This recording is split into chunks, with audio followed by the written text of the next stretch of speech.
네, 민족 대이동이 이뤄지는 설 연휴는 민심의 풍향계로 불립니다. 특히 문재인 정부 들어 처음 맞이하는 설 연휴인 만큼 어느 때보다 다양한 나라 안팎의 이슈들이 밥상머리에 오를 것으로 보이는데요. 네, 이 시각 장성호 건국대 행정대학원장, 최진봉 성공회대 교수 두 분과 함께 정치권 이슈들 짚어보도록 하겠습니다.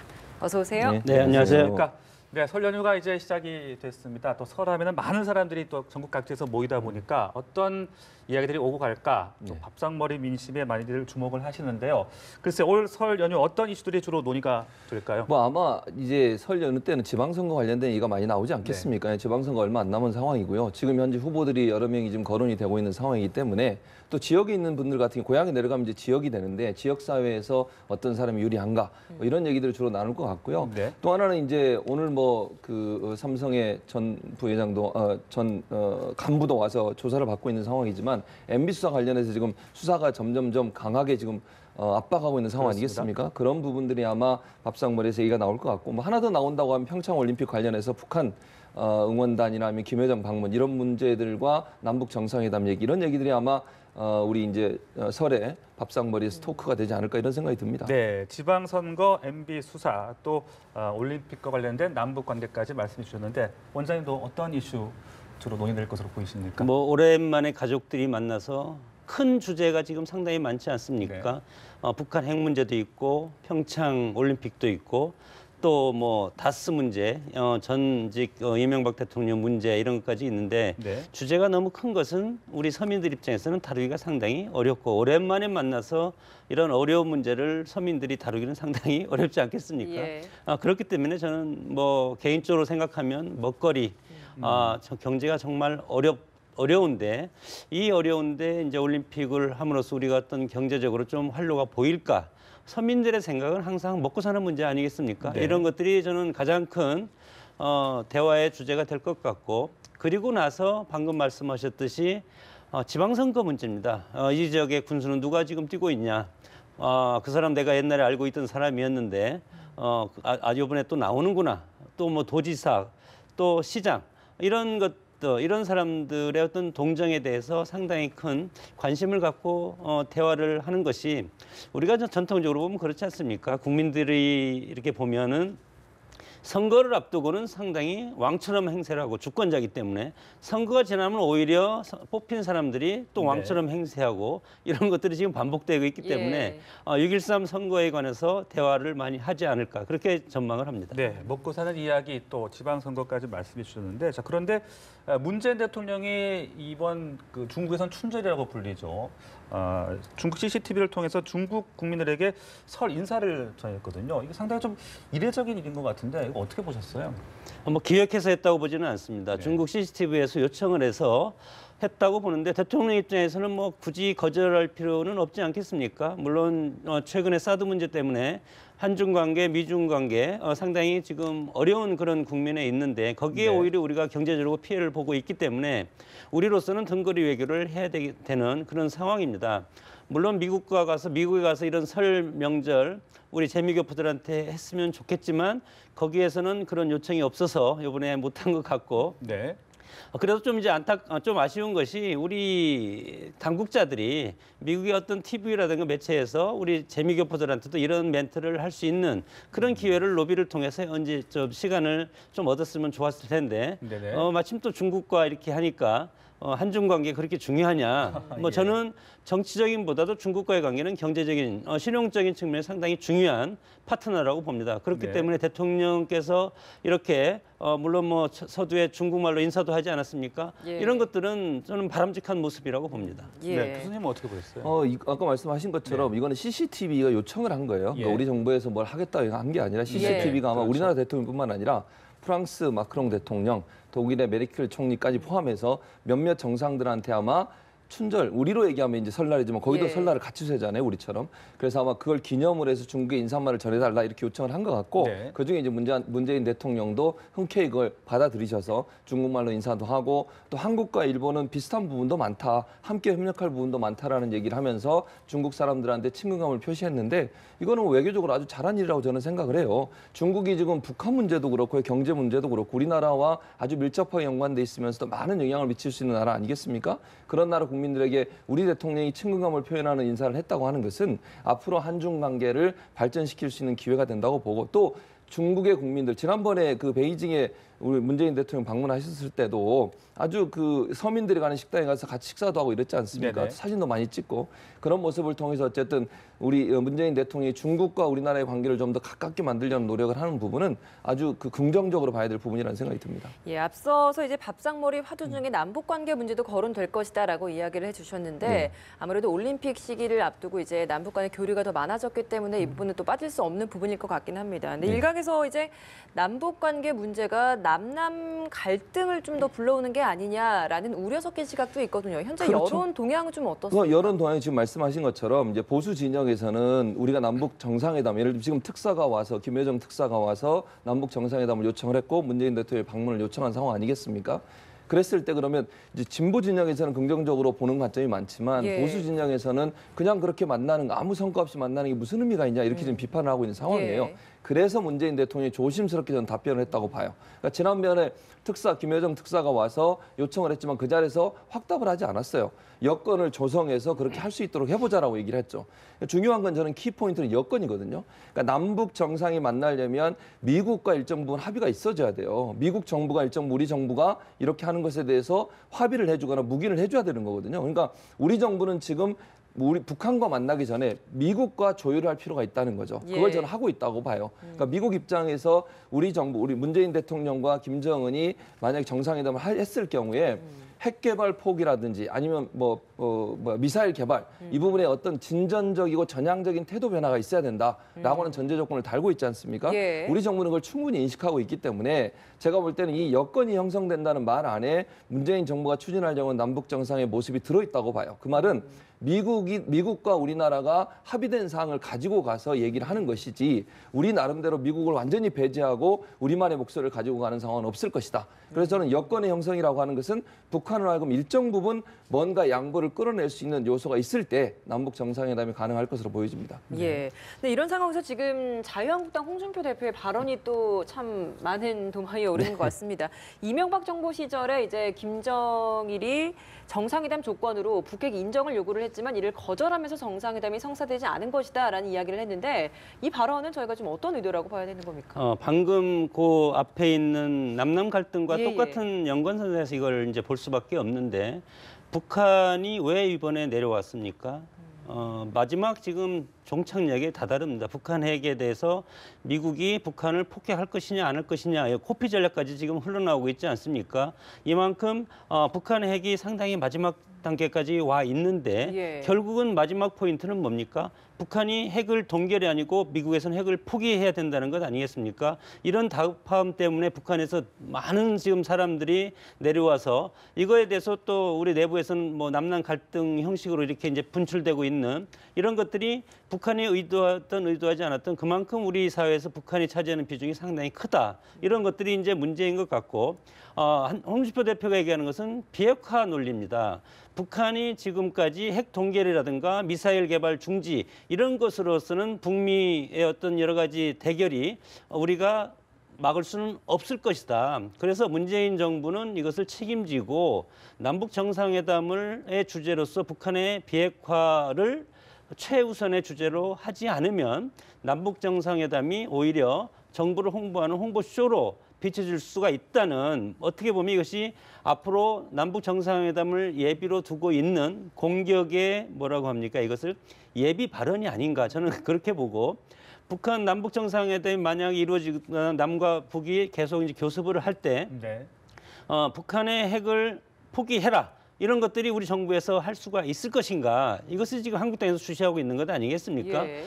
궁극적으로는 그렇습니다. 북한에서 원하는 것은 체제 유지를 하려면 핵이 있어야 되고 미사일이 있어야 되는 것이 이제 북한의 입장이고 그래서 지금까지 계속 핵 개발을 해오지 않았습니까? 여기에서 미국이 요구하는 것은 북한의 핵을 없애라, 핵을 포기해라 이런 건데 이런 것들을 우리 문재인 정부도 똑같이 미국과 같은 입장을 보조를 취해서 해달라 이런 것들이 홍준표를 비롯한 제1야당인 한국당의 입장인데 이것에 대해서 지금 이제 군부를 뗀다고 할까요? 예. 계속 예열을 해서 나중에 이것이 이루어지지 않는다면 정말로 이제 강하게 민주당과 문재인 정부를 압박할 그런 카드로 쓸 그런 모습이라고 생각합니다. 네, 말씀하신 대로 이 남북 정상회담이 이루어지기까지 넘어야 할 산들이 적지 않을 것 같은데 교수님은 앞으로 어떤 변수들을 좀 주목해 봐야 된다고 근데 보십니까? 앞으로 이제 아까도 말씀드렸지만 미국이 어떻게 나오느냐가 중요할 것 같아요. 그러니까 우리 정부 입장에서 이런 얘기를 할 수 있을 것 같습니다.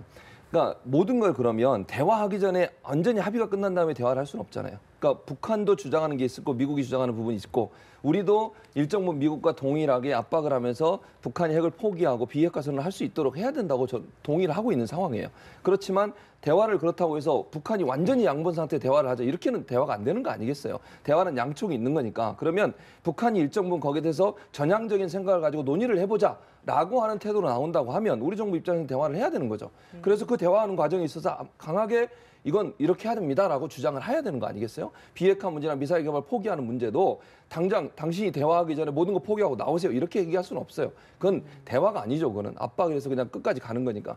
대화가 그래서 제가 볼 때는 우리 정부 입장에서는 북한에게 대화 전에 이러이러한 의제와 안건들을 가지고 얘기할 것이고 네. 거기에 대해서 우리는 이런 주장을 할 것이라는 것을 비출 것이고요. 그것이 미국 합의된 상황에서 북한도 그걸 받아들여야만 남북 정상회담이 가능해지는 것이죠. 네, 알겠습니다. 자, 그리고 아까 말씀하셨던 MB 관련 수사 이야기 좀 또 나눠보죠. 검찰이 이학수 전 삼성전자 부회장을 불러서 다스의 미국 소송 비용을 삼성전자가 대납한 정황을 조사를 하고 있습니다. 이 대납의 배경에 MB 측이 개입이냐 이 부분 어떻게 보고 계십니까? 아니, 그러니까 이렇게 볼 수 있잖아요. 네. 삼성이 지금 그 다스의 돈을 돌려받기 위해서는 김경준 씨한테 돈 140억 원을 물린 게 있었잖아요. BBK 사건 관련해서. 그 돈을 돌려받기 위해서 소송을 벌였어요. 미국에서. 네. 그런데 소송 대리인으로 원래는 다른 법률 회사가 하고 있다가 삼성의 전속 법률 회사가 있습니다. 그러니까 삼성과 계약을 맺고 미국에서 삼성이 애플과 뭐 소송이 붙거나 다른 소송이 붙었을 때 네. 대리하는 그 법률 로펌이 있는데 그 네. 로펌이 이 일을 대행하게 된 거예요. 그렇죠. 예. 그리고 이명박 전 대통령이나 다스에서는 전혀 돈을 준 적이 없단 말이죠. 그 로펌에. 그게 이제 검찰이 확인한 사항입니다. 그렇다고 하면 삼성이 계약을 맺고 있는 전속 로펌이 다스 관련된 돈을 스위스로부터 찾아오는, 즉 김경준으로부터 140원을 받아오는 과정에 있어서 개입해서 변호인을 했다. 이렇게 되면 삼성이 다스에 무료로 법률 지원을 해준 것과 동일한 개념이 되는 거 아니겠습니까? 그러면 이제 이렇게 물어볼 수 있는 거죠. 검찰 입장에서. 이학수 전 부회장 불러다가 왜 삼성이 다스라는 회사에 아무 연관도 없고 아무런 관계도 없는 다스라는 회사에 법률 지원을 대리해주고 그 돈을 삼성이 지급했느냐라고 물어볼 겁니다. 네네. 그 말은 결국 추론컨대 다스가 이명박 전 대통령과 연관이 있고, 즉 다스가 이명박 전 대통령이 실제 소유주고 그 당시에 대통령이었기 때문에 그 압박과 압력 또는 뭔가 얻어내기 위한 뇌물 형식으로 지원한 게 아니냐라고 하는 검찰의 압박이 강하게 갈 것으로 보여지고요. 네. 아마 이 부분이 오늘 이학수 전 삼성전자 부회장을 조사하는데 키포인트가 될 가능성이 있다고 봅니다. 또 여기에다가 이병모 사무국장, 이 MB의 또 오랜 재산 관리로 알려져 있지 않습니까? 네. 구속 여부 오늘 밤 늦게 결정될 텐데 이 고 김재정 씨의 지분 등 재산의 상당 부분이 차명으로 관리가 됐다. 실제 이것이 제3자의 것이었다. 이 3자가 이전 대통령을 의미를 하는 것이냐 이 부분이거든요. 어떻게 파악을 하고 계세요? 본인은 뭐 자백을 했기 때문에 네. 고 김재정 씨 지분 실소유주일 수 있다. 네. 이런 취지로 지금 자백을 하지 않았습니까? 물론 증거인멸을 했기 때문에 저는 구속영장이 발부되리라고 봅니다. 여기 혐의가 또 여러 가지 있지 않습니까? 횡령 배임, 또 증거인멸, 또 대통령 기록물법 위반 혐의, 뭐 4가지 정도의 어떤 혐의가 있기 때문에 여기에서는 물론 뭐 이병모 청계재단 사무국장뿐만이 아니고 여기에 이 사건과 관련해서는 오늘 이학수 부회장도 마찬가지로 전 부회장도 마찬가지로 지금 검찰 조사를 받고 있는 것이 이재용 부회장과 그리고 이명박 전 대통령 여러 가지가 지금 엮여 있어서 동시에 검찰에서는 이것을 정권 맞춤형 로비 닮은 꼴로 지금 압축해가고 있는 상황이기 때문에 예. 어떤 네. 뭐 이명박 전 대통령만 저는 겨냥한다고 보지는 않습니다. 최근에 집행유예를 받고 석방한 이재용 전 부회장까지 아니 이재용 부회장까지 여기에 지금 겨냥을 해서 하고 있고 종합적으로 이것이 이루어져 있기 때문에 오늘 이병모 사무국장도 마찬가지로 여기와 연결된다 보면은 결국은 이명박 전 대통령이 상당히 궁지에 몰릴 가능성이 커졌다 그렇게 봅니다. 이렇게 MB 관련 각종 부정 의혹 수사가 전방위적으로 이루어지고 있는 상황인데 이 전 대통령 측은 정치 보복이다 이런 입장을 발표한 이후 그 이후로는 뭐 뚜렷한 입장을 아직까지는 보이지 않고 있습니다. 예. 지금 본격적인 방어 준비를 하고 있는 것으로 알려지고 있는데 어떻게 대응해 나갈 걸로 보십니까? 왜 그렇게 안 하느냐면요. 네. 이유가 있어요. 지금 처음에는 이 사건이 처음 불거질 때만 해도 이명박 전 대통령 측이 직접 뭐 기자회견 형식으로 나와가지고 이건 정치 보복이고 탄압이다 이렇게 얘기했잖아요. 예. 네네. 그 뒤에 전혀 대응을 안 하고 있죠. 왜 그러겠습니까? 측근들이 다 돌아서서 지금 진실을 얘기하고 있잖아요. 지금 검찰 조사 결과 이병모 씨도 지금 그런 얘기를 했지만 김백준 전 청와대 기획관, 김희중 전 부속실장 이런 사람들이 전부 이명박 대통령이 실소유주라고 지금 다 얘기를 하고 있는 상황이에요. 더 이상 정치 탄압으로 얘기하기에는 어려움이 있는 상황이 된 겁니다. 그러니까 더 이상 이걸 정치적 프레임을 가지고 정치 탄압이라는 얘기로 몰고 가기에는 너무 많은 증거들과 진술들이 확보된 상태가 됐다는 거죠. 그럼 이제 1차적으로는 더 이상 정치복이란 말은 통하지 않는다는 걸 이해하게 되었을 것이고 그럼 다음 단계는 뭐냐. 법률적으로 이걸 피해 나갈 수 있는 방법을 찾아야 돼요. 그러니까 실소유주가 아니라는 걸 법률적으로 밝혀낼 수밖에 없는 거 아니겠습니까? 정치 탄압이란 수사를 통해서 문제를 뚫고 나가보려고 1차적으로 시도했지만 본인의 측근들이 돌아서면서 더 이상 그것이 먹히지 않을 것을 파악하고 그다음부터는 이제 법적 투쟁에 나서겠다고 봤다고 볼 수 있겠고요. 네. 그래서 아마 이제 그 전에 본인이 청와대에 있을 때 민정라인, 그러니까 본인의 비서관을 했거나 수석을 했던 사람들 중심으로 해서 7명 정도로 법률 대리인단을 만드는 꾸리는 것 같고요. 그 사람들이 이제 법률적으로 그러면 본인이 여기서 빠져나갈 수 있는 길들을 찾을 가능성이 있다. 그러니까 저는 개인적으로 그렇다더라도 지금 나온 정황들만 봐도 상당히 이명박 전 대통령이 빠져나오기가 힘든 상황이 아닌가 이런 생각이 듭니다. 네. 예, 설 명절 이후에 이명박 전 대통령 그리고 올림픽 이후에 이제 이명박 전 대통령에 대한 소환 조사가 좀 더 본격화되지 않을까라는 추측이 있어서 이것들은 좀 차차 저희가 좀 더 짚어봐야 될 것 같습니다. 또 박근혜 전 대통령에 대한 이야기를 좀 해봐야 될 것 같은데 구속된 지 이제 10개월 정도가 넘었습니다. 근데 이번 설도 이제 서울구치소에서 보낼 수밖에 없게 됐는데. 얼마 전에 최순실 씨 1심 재판이 있었기 때문에 이게 굉장히 상당 부분 유사한 면이 있어서 네. 1심 재판 이후에 이제 박근혜 전 대통령 재판은 어떻게 나올지 이 부분도 좀 짚어봐야 될 것 같습니다. 어떤 수준으로 좀 예상을 하십니까? 이제 뭐 구치소에 있기 때문에 설 명절도 미결수로 같이 설 제사도 같이 할 수가 없는 그런 처지가 상당히 이제 안타깝다고 저는 생각이 드는데 최순실 씨와 공모 관계가 상당히 지금 법원에서 1심 판결에서 인정되지 않았습니까? 예. 특히 최순실 씨 관계는 혐의가 18개 중에서 그 중에서 12개가 박근혜 전 대통령과 공모했다. 이렇게 법원의 판단을 봤을 때는 예. 결국은 최순실을 보면 박근혜 전 대통령의 형량을 예측할 수가 있다고 봅니다. 애초에 최순실 씨는 변호사들이 12년 정도를 예측을 했는데 그보다도 훨씬 더 많이 20년으로 지금 1심이 선고되지 않았습니까? 예. 이런 것을 봤을 때 박근혜 전 대통령도 여기서 피해 나갈 수가 없지 않을까 뭐 이렇게 저는 생각이 들고 특히 최근에 국정원 특활비 같은 것도 추가로 기소돼서 여기에서 지금 조사도 받고 있고 예. 이것이 이제 재판에 나오면 또 다시 병합돼서 형량에 이제 영향을 상당히 끼칠 가능성이 있기 때문에 지금 보면은 뭐 이 결론은 물론 재판부에서 뭐 내리는 거겠지만 네. 지금까지 최순실 재판의 결과를 보면은 박근혜 전 대통령도 마찬가지로 최순실 씨와 비슷한 그런 형량의 1심 선고가 내려질 가능성이 저는 커졌다고 봅니다. 예. 저도 그러니까 일단 박근혜 전 대통령의 재판부가 최순실 재판부와 같아요. 그러니까 그걸 우리가 좀 눈여겨볼 필요가 있는데 같은 재판부에서 이미 아까 말씀하신 것처럼 18개 중 12개가 공모로 인정이 됐어요. 그러면 당연히 박근혜 전 대통령 재판에도 이걸 그대로 인용을 할 겁니다. 그리고 박근혜 전 대통령 같은 경우는 최순실과 관계없이 총 21개 혐의가 지금 쓰여져 있어요. 그 네. 혐의 전체를 다 들여다보면 훨씬 형량이 높아질 거로 저는 보고요. 또 하나는 최순실이 저렇게 국정농단을 한 것도 정말 비난받아 마땅하지만 국정의 책임을 맡고 있었던 공무원이었던 박근혜 전 대통령은 더 큰 책임을 물을 수밖에 없어요. 그러니까 최순실은 박근혜 전 대통령을 이용해서 본인의 이익을 챙겼지만 국가의 수반으로서 가장 중요한 위치에 있었던 대통령이라는 직책, 즉 공무원으로서 이런 부정한 일을 했다고 하는 것은 더 큰 어떤 처벌을 받을 수밖에 없는 요소가 되기 때문에 저는 최순실의 이 형량보다 박근혜 전 대통령의 형량이 훨씬 더 클 것으로 그렇게 예상이 됩니다. 네. 네. 자, 그리고 이 한국 GM의 군산 공장 폐쇄 문제 말입니다. 지금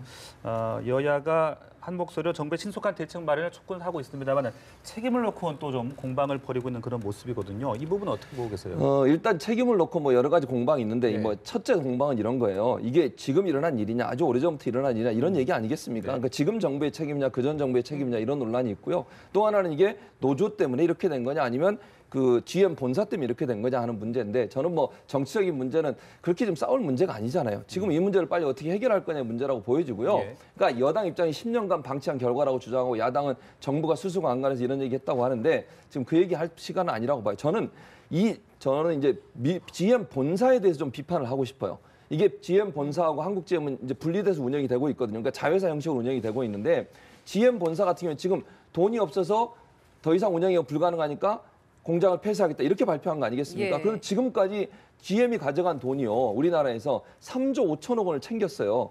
그래서 먹튀 논란이 나는 겁니다. 지금 실제로 가져간 돈을 보면요.